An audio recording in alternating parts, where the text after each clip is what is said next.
for website purposes. Yeah, welcome everybody to our second ever monthly webinar. These are always the first Thursday of every month. Today's topic, from chaos to balance, mastering your hormones. We're really going to talk about what impacts hormone health. Obviously, hormone replacement is all the craze, but there's obviously things you can do before you reach that point. Obviously, if it's needed, it's needed, but Jen's going to walk us through. Next slide, and I'll go ahead and introduce Jennifer. Jennifer, obviously my wife, advanced practice RN license in Tennessee, board certified family nurse practitioner, functional medicine provider, and has had a long history in both primary care, urgent care, women's health, and also even hospice care. So she's got the knowledge for sure. So with that, I'll turn it over to Jen. We'll dive in. Oh, and quick couple of housekeeping things. If you do have questions, I'm monitoring the chat, so you can put those in the chat. The chat is in the bottom right-hand corner. Feel free to click on that if you have questions. Try and not be too personal in your questions. You can direct them directly to the administrator of the chat. Thanks. All right. So I'm guessing for those of you who are on, you're either my friends and just wanted to come support, or maybe some of those symptoms that I talked about in my little preview for the webinar actually sounded familiar to you. So, just what we're looking at here, a lot of us are dealing with, I'm in my 40s, late 40s. I have a lot of friends in the same, early 40s to 60s time. And a lot of them come and tell me, I'm struggling with fatigue, low energy. I'm not sleeping good. When I do get to sleep, I don't wake up rested. A lot of times I wake up 3-4 o'clock in the morning and I can't quit with the anxiety because I just have so many things swirling through my brain. A lot of them are struggling with weight, especially around the middle, like all of us. I'm glad that this is a from the neck up photo here, because all of us are struggling with that right now. And for the women, they're having irregular cycles. Some of them are struggling with hot flashes. For both women and men, they're talking about decreased muscle tone and decreased libido. So if that sounds familiar, you are in the right place for sure. All of that points to hormone imbalance. But a lot of times what we think it's going to be is, oh, my estrogen is off, my progesterone is off, my testosterone must be low. And that could be. But what we're going to talk about tonight is most of the time it starts somewhere else. And there's actually something else that is driving a low testosterone, or even if your testosterone is not low, symptoms of feeling like it's low, or estrogen. So that's where we're headed tonight. So not to get too in the weeds here, but just wanted to kind of start with a reminder of what we're talking about and the hormones and the body's endocrine glands. There's several of them. They produce, we're going to talk about a very few of the hormones, but just kind of a reminder of where we're at. Obviously, for us women, we've got ovaries, some of us, and those are responsible for estrogen, progesterone, obviously are setting our cycles correctly or incorrectly, and are affecting our mood, our bone health. For men, they've got testes, they're making testosterone, certainly affecting their energy, muscle vitality. The thymus, if you've heard of it before, that is responsible for immune function. Our thyroid, of course, metabolism and energy regulation. Our adrenals are pumping out cortisol, sometimes way too much, and that is our stress hormone. But the adrenals are also responsible for precursors to sex hormones. So we're going to talk a little bit tonight about when your stress levels are so high, those adrenals are working overtime, and that's actually limiting your ability to make estrogen, to make testosterone.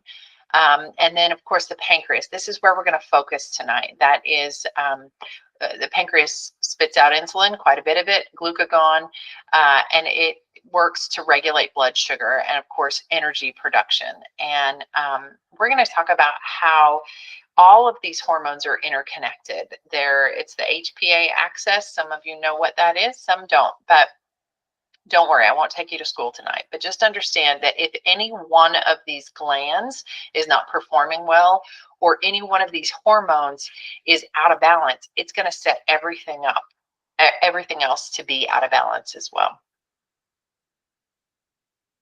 So we talk about insulin as being the master regulator. It doesn't control everything, but when that insulin is off, so many other hormones are off as well. So most of the time when we say it's off, it's not too low, it's too high. And the cells are not using insulin effectively. And of course, that's what we refer to as insulin resistance. It plays obviously a central role not only in our metabolism, but if our insulin is off, all of the other hormones are going to be off as well. It is very well connected with cortisol. Remember, we talked the adrenals produce cortisol, that stress hormone. So when our insulin is too high, our cortisol runs too high too. And that's that feeling of stress. And like we just can't let things go. We can't get to sleep at night.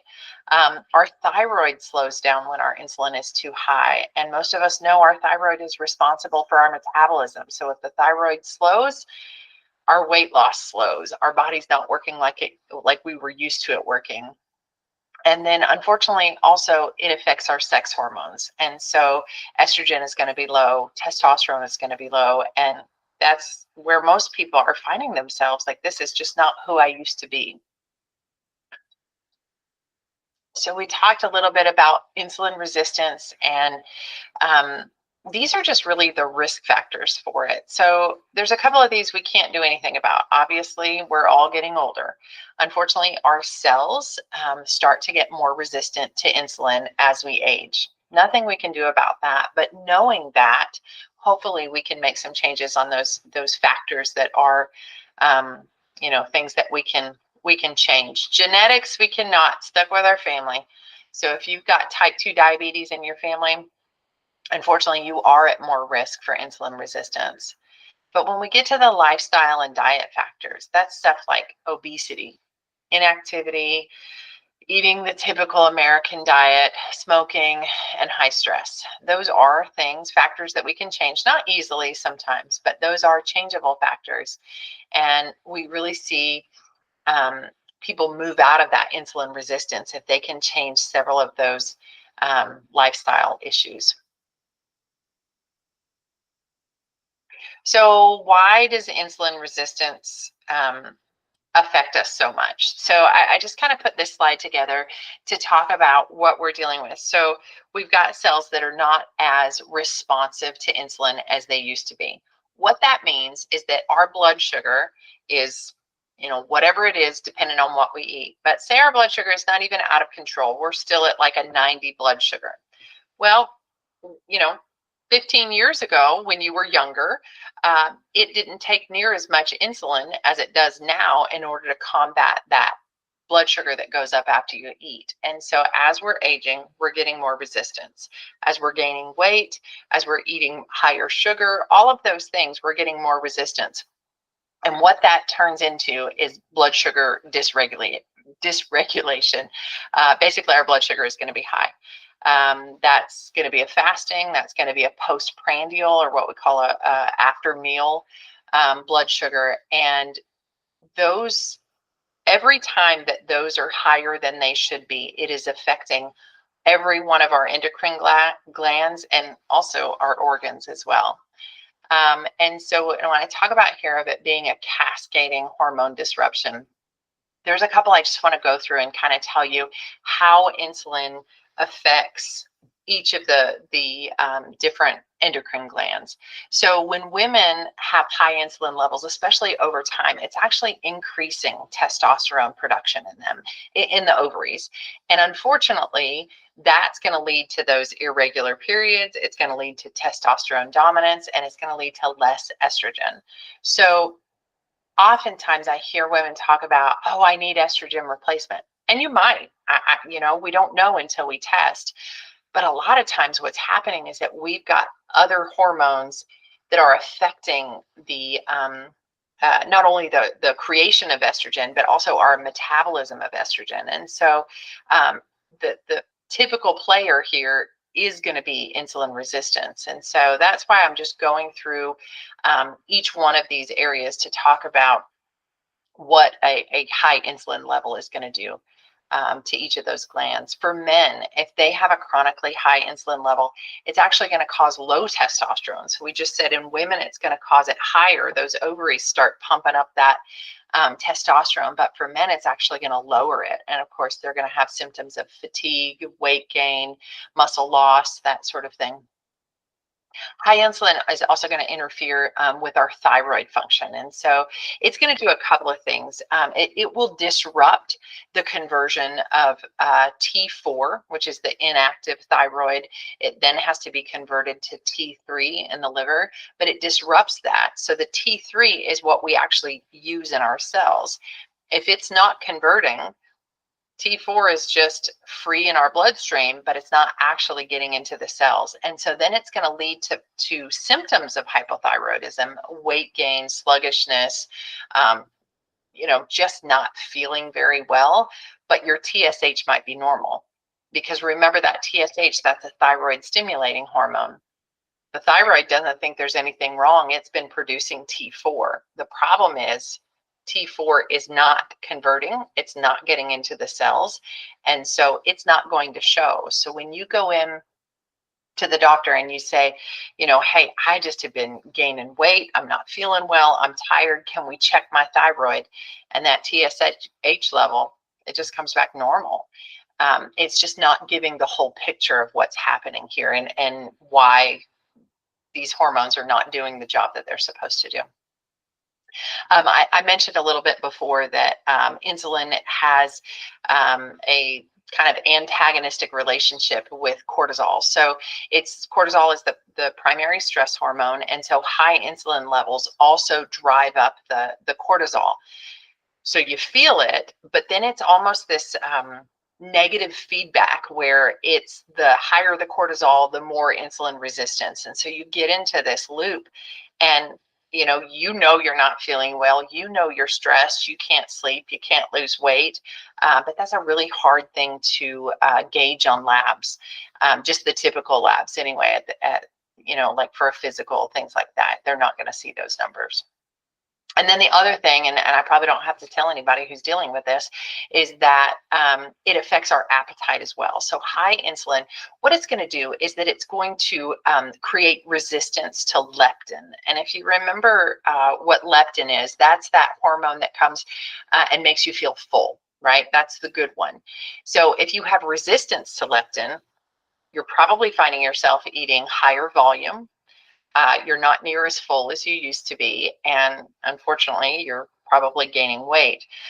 It's also that high insulin is also going to increase the effects of ghrelin. And if you remember what ghrelin is, I always remembered this, is that ghrelin sounds like when your belly is growling. Ghrelin is the I'm starving hormone. And so it's dropping leptin, increasing ghrelin. So you're just on a fast track to gaining too much weight, and it's really nothing that you're doing. It's not your ability to say no and to have self-control. These hormones are working against you at this point. So just as a reminder, if that insulin is unstable, we're kind of setting ourselves up for all of the hormones to be unstable. All right. So what do we do with that, right? So I mentioned a couple of times how you may be feeling this way, but you go to the doctor and they're drawing labs and they're going, yeah, everything looks pretty good. It looks pretty normal. I get it. I've been in primary care, and turns out when the labs are normal, they're normal. My insurance isn't going to pay for you to dig deeper. And I'm really excited to now be working in the functional medicine spectrum where we're like, I don't really go by those normals. If you were here for my last webinar, we talked about normal levels versus optimal levels. In functional medicine, we look at optimal levels. Basically, we're not waiting until the level gets over the edge of normal. We're saying, hey, before you get to a disease state, we're going to catch this. And so functional medicine looks at optimal levels where we really want you to be functioning at your best, not where you're teetering right to a disease diagnosis. And the other thing too, on that first bullet point there, I mentioned that I would start investigating with the root problem. So just as we were talking about how much insulin affects all of the rest of our hormones, if you came to see me and we started with checking your estrogen, which might be appropriate for some people, but that is not where we start for most, because that's not the root of your problem. Yes, your estrogen is going to be off. I know that. I don't have to test it to know, based on your symptoms, that you probably have an estrogen problem. But what I would like to see is, what does that insulin look like before we even get started? Because if we don't fix that, and we don't really look at what's happening, not only in your pancreas, but to the rest of your cells, we're not going to fix the estrogen in a way that's going to make you feel better, right? We could stick a Band-Aid on it, but unless we deal with the insulin and what it's doing to the rest of your endocrine glands, we're not going to make a lot of progress. So most of the time, and it's always dependent on patients and what they have going on, what their history is. But for most people, if they're coming to me and they're saying, all of those symptoms we talked about, I don't have energy, I can't sleep, I'm tired of being fat, nothing I'm doing is working, I'm almost always going to start with what I call a sugar panel. And we're going to be looking at fasting glucose, fasting insulin. Those give us a way to calculate what we call a HOMA score. It's an insulin resistance score. We're going to look at, of course, your hemoglobin A1C. That is a level of where your blood sugar has been for the past few months. But we're going to look at other things too, like C-peptide. I know my doctor never drew a C-peptide. In fact, I've never even gotten a fasting insulin unless I've really demanded it. So this C-peptide is an accurate measurement of insulin production, way better than just looking at a fasting insulin. It's going to show us over time. There's a lab called an adiponectin. Most people haven't heard of it before, but it basically is going to show us insulin sensitivity. So it's really going to dial in what is happening with your pancreas, what's going on as far as insulin production, how are you reacting to it, what's your blood sugar doing when you get that insulin, and it's going to give us a much better idea. And if you're having problems there, that's where we're going to start, because me giving you estrogen or giving you testosterone is not really going to help, especially if you can't use those effectively. Because just like we were talking about, your thyroid hormones have to be metabolized in order to get into the cell. The same thing has to happen for testosterone and estrogen. And so if all I'm doing is sticking, a patch on you or a cream on you to up those sex hormones, there's no guarantee you're actually going to feel better. And that's expensive testing, and those are expensive prescriptions. And so I feel like it's pretty elementary to go, hey, let's look at the root problem. Let's look at that first. Let's see what we can do there. Let's treat it for a little while, and then let's measure those sex hormones. Let's see what kind of benefit that we're going to have by getting insulin regulated before we go down the road of expensive testing and treatment. Like I mentioned with labs, the normal and the optimal, I'm going to give you just a couple examples of, quite honestly, normal limits that I've dealt with for years. And when I look at it now, it's frustrating that I've treated patients this way in traditional medicine. But fasting blood sugar, most of us get that when we go to the doctor, whether it's yearly labs or for whatever reason they decide to draw a metabolic panel, right? So a CMP is going to have a fasting blood sugar in it. Traditional lab levels say you're perfectly normal if that blood sugar is under 100. None of us want to, get a phone call that says it's 105, whatever that might be. But functional medicine optimal levels say that your blood sugar, your fasting blood sugar is not okay unless it's under 90. Because if we're already at 100, that we don't have much room to work with. We're already going to be in pre-diabetes if we're at 100. When we hit 120, we're diabetic. And so we're not waiting until we get 100. We're saying in functional medicine, if your fasting blood sugar is higher than 90, we have some work to do. And we're going to catch it in a preventative state before we get to that 100 level. Same thing with an A1C. I don't know how familiar you guys are with an A1C, but that is the one I mentioned before that's looking at the last 3 to 4 months of blood sugars. It's going to give you a percentage of what that's where your blood sugar has held over that time. So traditional medicine would say anything 5.7 and below is okay. The problem is 5.71, you're now pre-diabetic. 6.5%, you're diabetic. And so, I'm sorry, you're pre-diabetic at 5.7. When you hit 6.5, they diagnose you with diabetes. And this is like a diagnosis that has now hit your chart. You are diabetic, and they will be treating you for that. I don't even want to get close to that. So optimal levels for functional medicine are well below that. We're saying if you hit 5.3% on an A1C, it's too much, and we've got to do some intervention. And so those are the ones that I talk about those labs specifically and give you those numbers because those are the labs that you're likely going to get from your doctor's office. Traditional medicine, primary care, you're going to get a fasting glucose. That's typical. If that glucose has been high, if you have a family history of diabetes, they're probably going to draw an A1C as well. And if they haven't, I would request it. But that's not the whole picture. And so some of those other labs that I mentioned, like a fasting insulin, a C-peptide, adiponectin, glycomark, those are all really specific tests that are saying, where is your pancreatic function right now? What is happening with your insulin? What is happening with your cells as far as their sensitivity? And those are the tests that I run. I call it a sugar panel. And so we're doing all of those to see, really dial in what's happening with your pancreas and how's your body reacting to what it's producing. Okay, so back on my slide. Sorry, I got to get on a tangent about lab work. So the last 2 points here are really talking about that we are focusing on regulating the abnormals naturally. And so, like I said, if you had an abnormal in traditional medicine, they're likely going to put you on, say that you were creeping into the pre-diabetes, maybe even into diabetes. The very first medicine they're going to put you on is metformin or something along those lines. But the metformin is meant to make your cells more sensitive to insulin, and it can be really helpful.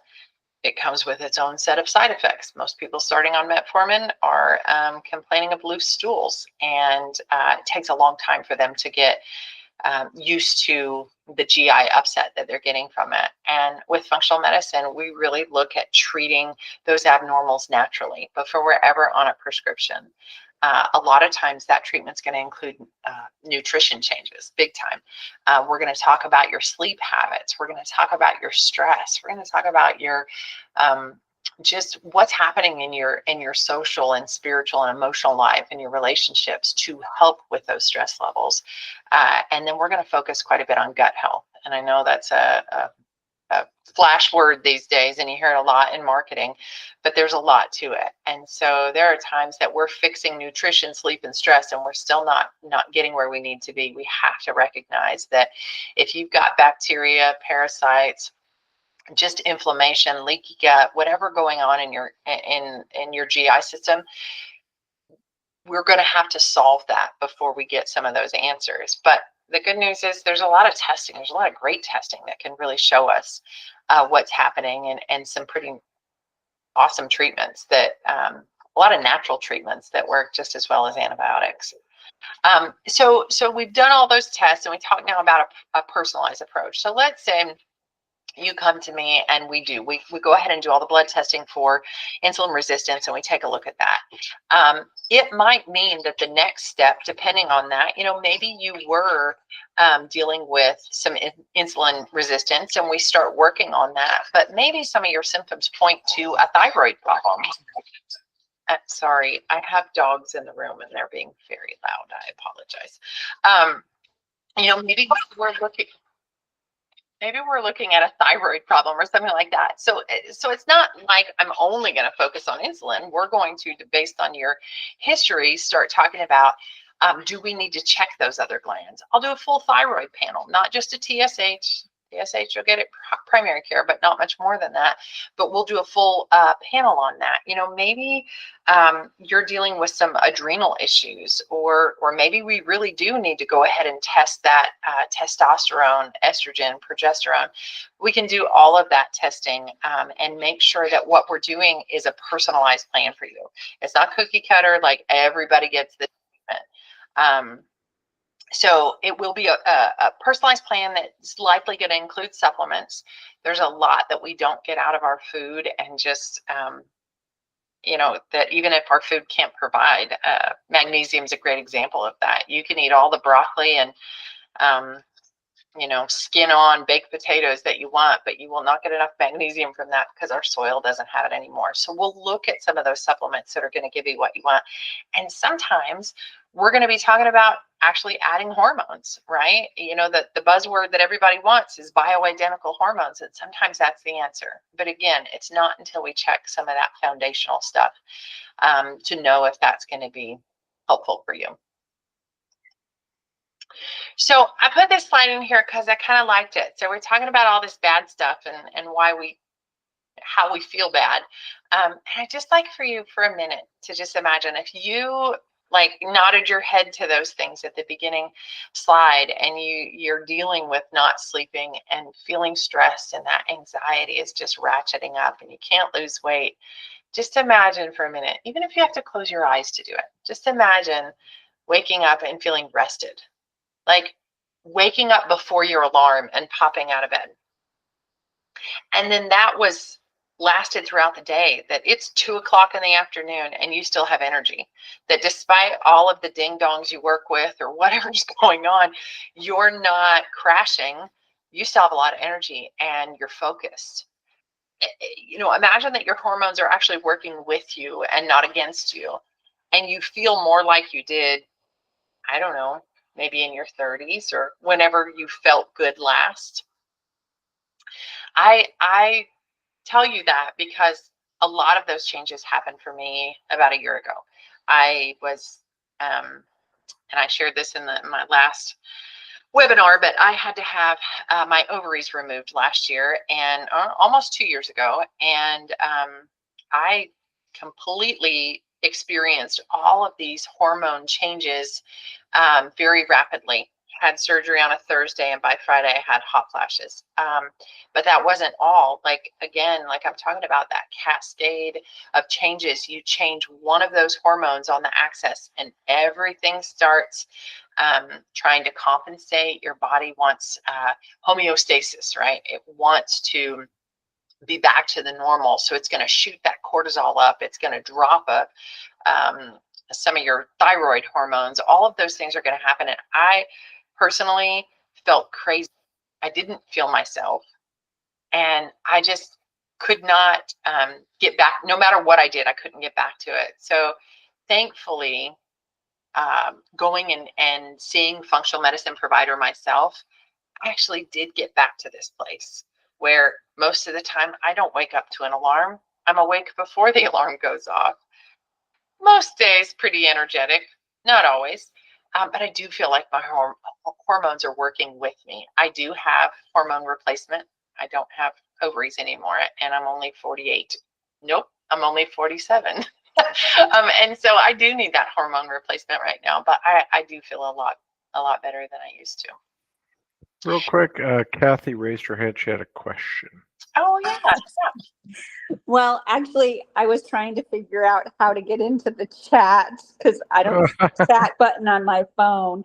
And now I can't get rid of my little hand because it won't go away. Yeah, you can click the hand again. It's fine. But yeah, But fire away if you do have a question. Yeah, there's just a few of us on here. Feel free. Well, I wanted you to go back to talking about magnesium. Yes. And I've I've also had a hysterectomy last year, and but one of the things that I have been reading about lately is magnesium.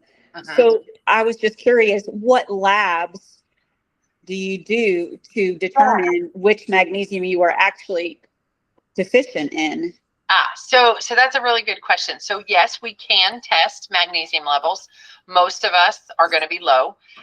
And so a lot of times, it's not a very expensive test, but most of the times I just go ahead and put patients on it based on symptoms, not actually based on a lab level. And for most people, if they're coming to me and telling me that they're having a hard time getting to sleep or staying asleep, if they suffer with migraines, if they're having anxiety, almost 100% of the time I'm putting them on magnesium because it helps with all of those things.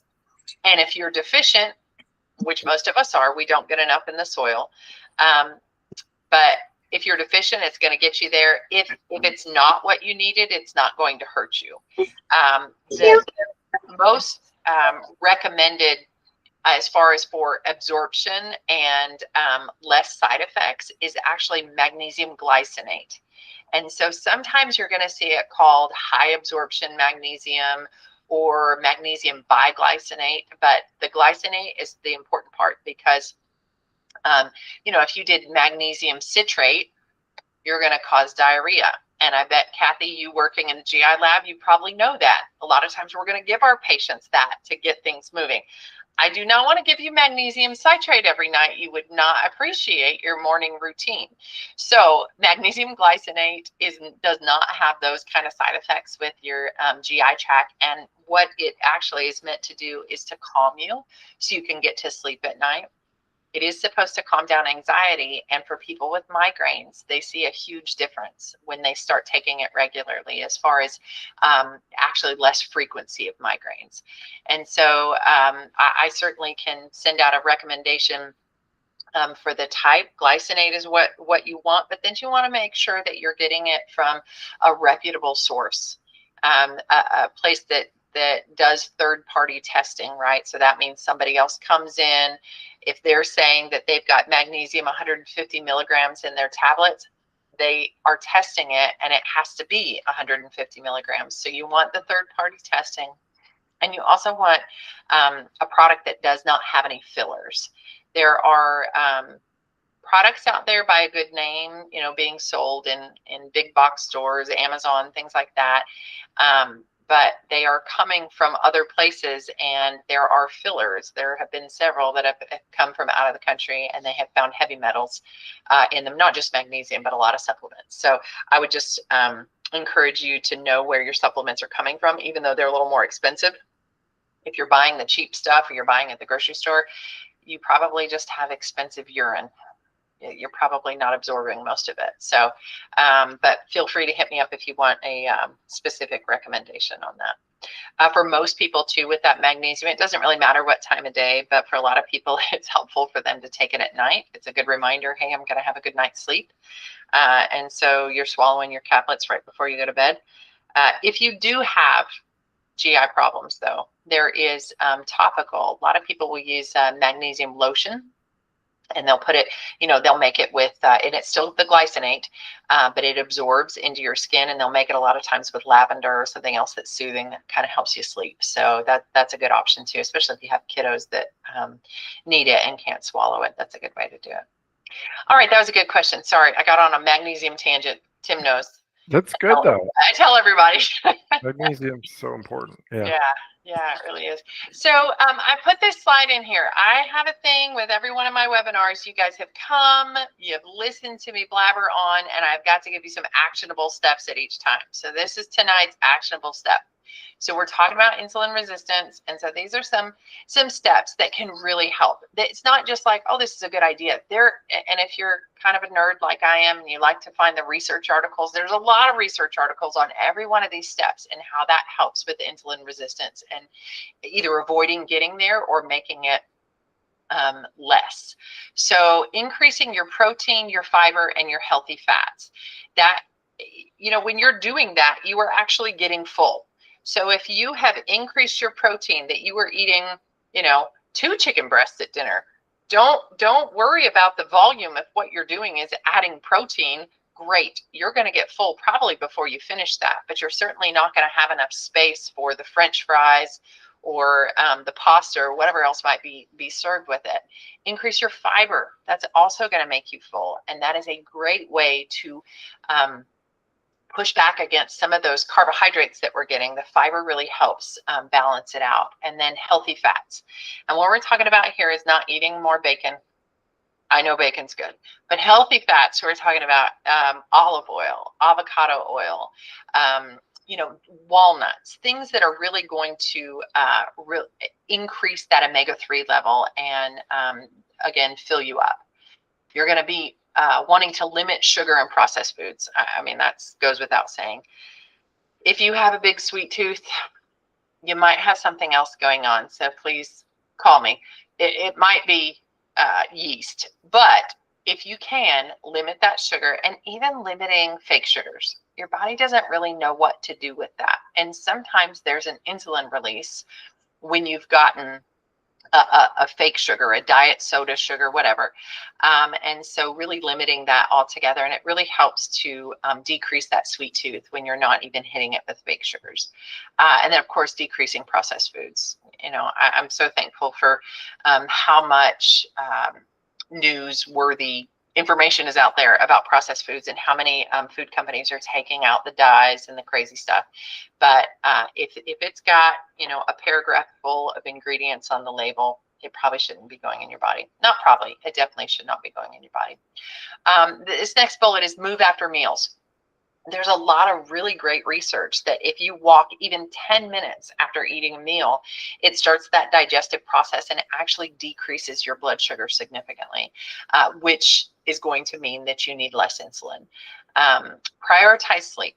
And I know if you're sitting here with the symptoms of I don't sleep and I'm brain fog and I can't stay asleep at night, that's kind of a pipe dream. But when I say prioritizing sleeping, that is having good sleep habits. That is not looking at your phone, 30 minutes, 60 minutes before bed. That is having a routine, like, winding down, whether that's drinking hot tea, decaffeinated, whether that is just, I like to snuggle up with my partner, whatever that looks like, that you have this routine and it's telling your body, it's turning on the melatonin, it's telling your body it's time to wind down. So just doing that regularly. If you're go all the time and you're not getting into bed before 11, 12 o'clock and you got to get up by 6, I don't have to tell you, it doesn't work well. So just prioritizing sleep. And then managing stress daily.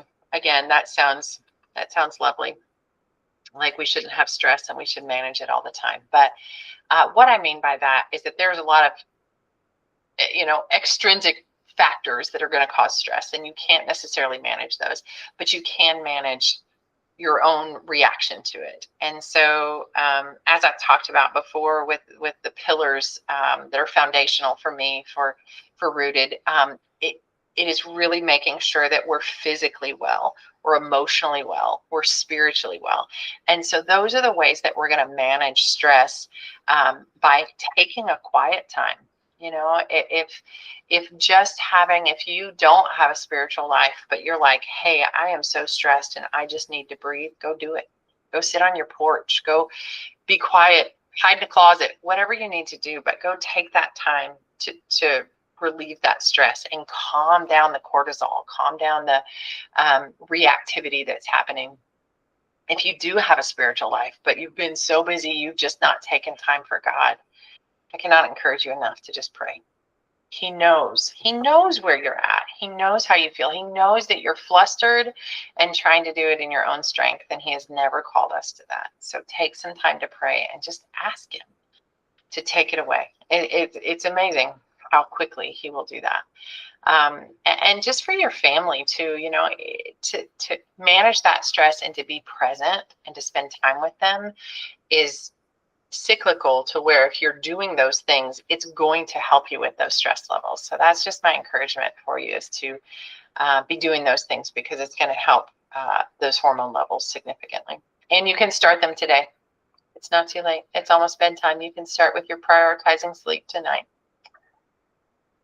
All right, so you guys have listened to a lot of stuff. Thank you for bearing with me. I basically want to just offer our program that we have. If you are feeling like we've, hit home with you on anything we've talked about today, whether that's insulin resistance, or you're just like, hey, no, I know my testosterone is low, or I know my estrogen is low, and you're really wanting to say, what can I do about it? A lot of people that I talk to have gone to their doctor and they get labs and they're normal, and so there is no option for other labs. So we created this program. It's what we would call kind of a bridge program.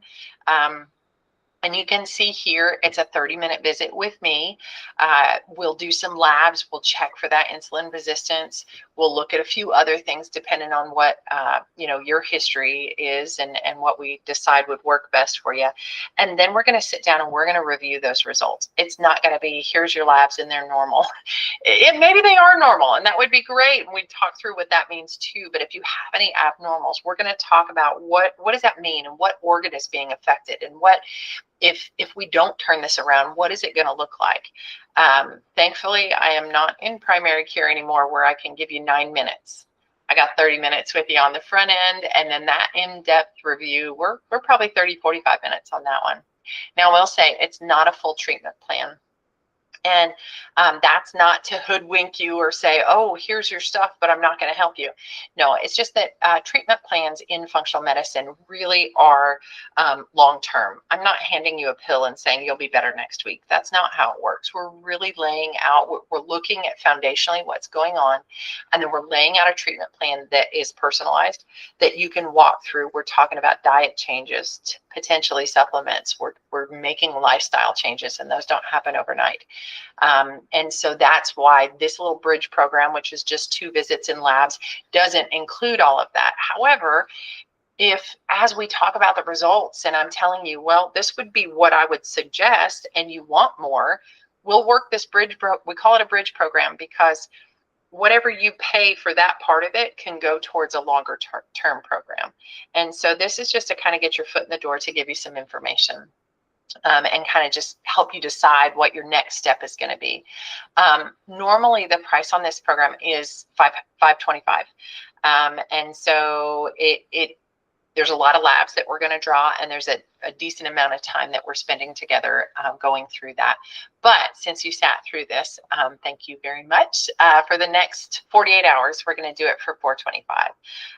And so that doesn't mean that I have to see you in the next 48 hours. But if you feel like any of this stuff is really resonating with you, and you're like, yes, I could really use a better look at what's going on with me, or a friend, a sister, brother, whatever might kind of come to your mind, if you can get booked in the next, again, not being booked for that time, but if you make that decision, you'll get it for $100 off. So, and my hope is that you walk away with some clarity and you go, okay, this is what's going, like, I'm not crazy, or I'm not just, I lack discipline and that's why I can't lose weight. We're really going to have a look and go, yeah, this is actually what's happening with you. I think we've got a, yeah, we do. We've got a QR code here. I don't know if that helps anybody, but this big QR code, if you click on that one, it will get you right to, it's what we call a root check. It's a root check hormone package. So that will take you right to that and give you a chance to book. If the times are not good for you, if you can't quite do what's listed there, that's okay. Go ahead and pick one of them and message me and say, nah, I want to change the date, but that will at least secure that price for you. And I will say another option, and you'll see it if you go to our website, I have much longer programs. Most of the time I've got people coming to me with kind of some chronic stuff going on. And again, we don't fix that in 1 or 2 visits. And so if maybe what we talked about tonight is not exactly what's going to work for you, or you're not really dealing with hormone stuff, but you're like, Jen, I'm dealing with some GI stuff, and I think I have parasites, or whatever that might be. We start those appointments with what we call a no-charge consult. And so that is you and I sitting down. We go through, what's your symptoms? What are your biggest issues? What have you tried before? What works? What doesn't work? And from there, we talk about what kind of plan might work best for you going forward. So if you're not ready to do the root check, the hormone plan, you can click on this QR code here, and that will send you over to my schedule, and you can book a no charge consult. So there's no commitment whatsoever. Basically, you just decide, do we want to talk on the phone or do we want to have a video call? Personally, I like a video call better. But if you're in your PJs and don't want to be on video, we can do it over the phone too.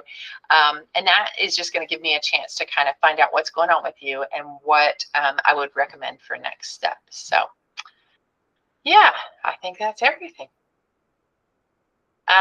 Thank you so much for being here tonight and for listening. And I don't know if there's any other questions, if anything's come in the chat, Tim, but. Nope. I threw in the chat those links as well if you don't want to scan a QR code. But I appreciate everybody who attended, and we will post this recording to our website and send it out to everybody. But thanks so much. Have a good evening. Thanks, guys. Bye-bye. Bye-bye.